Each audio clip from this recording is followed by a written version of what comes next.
Sir नमस्ते। नमस्ते राकुल जी। Sir मैं ये बोलना चाह रहा हूँ कि सर जो ऑडियंस के क्वेश्चन हैं जी जी तो सर आप उसकी उनके बारे में थोड़ा बता दीजिए। जी सर जैसे फर्स्ट ऑडियंस का क्वेश्चन है कि सर जो जॉब है ना, जॉब करते टाइम उसकी टाइमिंग क्या रहती है?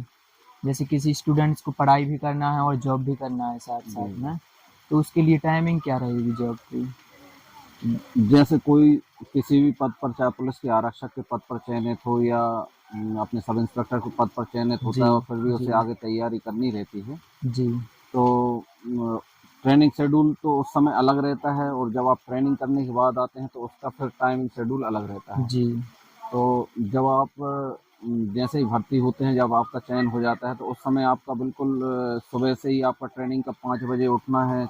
जी 5:30 बजे ग्राउंड पे आपको तैयार होके आ जाना है। हाँ फिर उसके बाद आपको रनिंग करनी है, एक्सरसाइज करनी है, योगा करना है। जी जो टोटल एक्सरसाइज आपकी लगभग 1 घंटे 1.5 घंटे के आसपास चलती है। उसके बाद फिर आपको नाश्ते के लिए छोड़ दिया जाता है अच्छा अच्छा और जस्ट नाश्ते के बाद आपको फिर वापस आना है। जी फिर आपको क्लास अटेंड करनी है। जी क्लास अटेंड करेंगे, फिर आपके बीच में फिर 2 बजे करीब फिर लंच होगा। लंच जी के बाद फिर आपको आउटडोर के लिए फिर इसमें पीटी भी सिखाते हैं, परेड भी सिखाते हैं। जी जी तो फिर आपको जैसे ही लंच के बाद आधा घंटा 1 घंटे का ब्रेक मिलता है, उसके बाद फिर जस्ट आपको परेड के लिए आना है। जी फिर से सिखलाई आपकी आउटडोर की हो जाती है। जी आउटडोर की सिखलाई चलती रहती है। उसके बाद फिर आपका लगभग छः जी बजे पाँच पाँच बजे से फिर आपको गेम्स के लिए बोल दिया जाता है। जी फिर 5 बजे से 6 बजे लगभग गेम्स चलते हैं जी और उसके बाद 7 बजे फिर से गिनती होती है, जी गणना होती है, राष्ट्रगान होता है। उसके बाद आपको हाँ फिर फ्री कर दिया जाता है। अब आप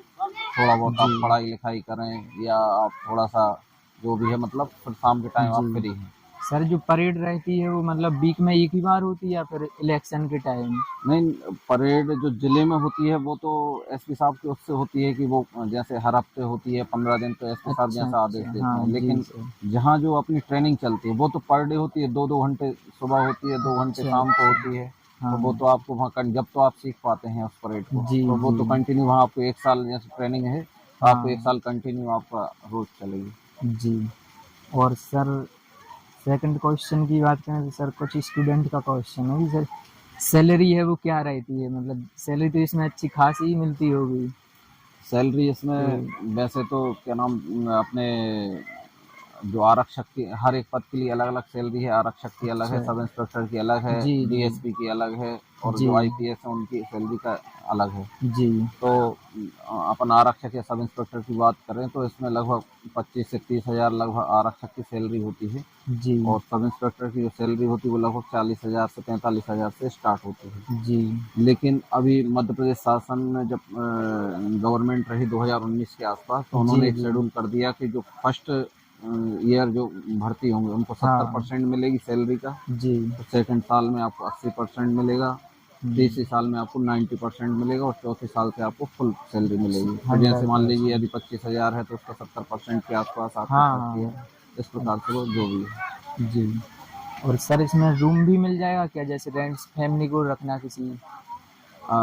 ट्रेनिंग के पहले तो आपको नहीं मिलता है। जैसे ही आप ट्रेनिंग के बाद आते हैं जी तो शासन या तो आपको, जो आप प्राइवेट भी रह रहे हैं तो जी उसका जो शासन ने निर्धारित किया है करीब 1,000 रुपये 1,500 रुपये, तो वो जी आपको आपकी सैलरी में आ जाएगा यदि आप प्राइवेट भी रह रहे हैं तो। जी और यदि कुछ लोगों को फिर उस समय क्या है कि शासन ने उतने क्वार्टर नहीं बना पाए हैं अभी, हाँ हाँ जितने अवेलेबल, जी मतलब जितना बल है, तो उसके हिसाब से वो बना भी रहे हैं, काम भी चल रहा है। तो हम्म, उसमें जैसे जैसे बनते जा रहे हैं तो आवेदन देते हैं, तो आवेदन पे जिसका नंबर आता है, जी जो पहले है, पहले उसका क्रम वाइज नंबर जैसे आ जाता है तो उसको सरकारी क्वार्टर मिल जाता है। अच्छा। और सर कुछ स्टूडेंट पूछ रहा है कि सर जो जॉब के साथ साथ स्टडी भी कर सकते हैं क्या? बिल्कुल कर सकते हैं। मैंने भी अभी उदाहरण दिए अपना कि जैसे कि मैं खुद ही आरक्षक के पद पर रहा, जी जबकि मेरी 12 घंटे ड्यूटी रहती थी, लेकिन उसके जी बाद भी मुझे भले 2 घंटे 3 घंटे का समय मिलता था, जी लेकिन मैं उसमें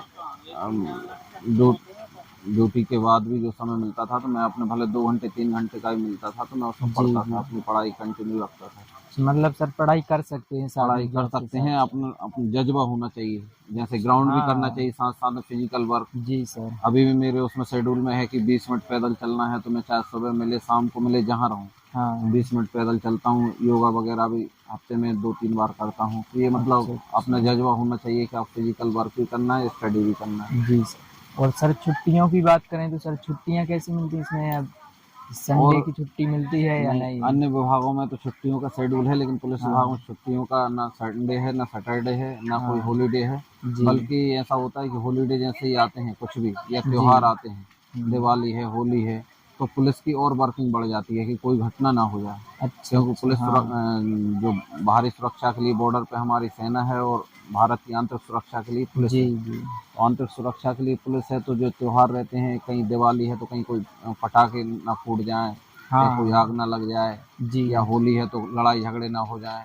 जी तो इस प्रकार से पुलिस की व्यवस्था और ज़्यादा बढ़ जाती है उस समय जी त्योहार। तो मतलब छुट्टी का शेड्यूल ऐसा है, रहती हैं छुट्टियाँ, जी लेकिन जब आपको कोई कानून व्यवस्था ड्यूटी ना रहे, जी तो उस समय आपको छुट्टी मिल जाती है, या कोई इमरजेंसी रहे तो छुट्टियाँ मिल जाती हैं, लेकिन अन्य अच्छा विभागों की अपेक्षा छुट्टियाँ कम रहती हैं। अच्छा अच्छा। और सर एसआई का है जो सर मेन वर्क क्या रहता है? एसआई का वर्क रहता है कि कुछ थानों में वो थाना प्रभारी भी रहते हैं, और जी मेन है इन्वेस्टिगेशन। कुछ भी मामला हो रहा है, चोरी हो रही है, लूट हो रही है, डकैती हो रही है, रेप हो रहा है, तो उनकी अच्छा इन्वेस्टिगेशन करना, उन अच्छा आरोपियों को पकड़ना, उनको जी गिरफ्तार करना, और उनको जी न्यायालय के समक्ष पेश करना। जी ये यही शेड्यूल रहता है। अच्छा बहुत बहुत धन्यवाद सर आपका। Thank you.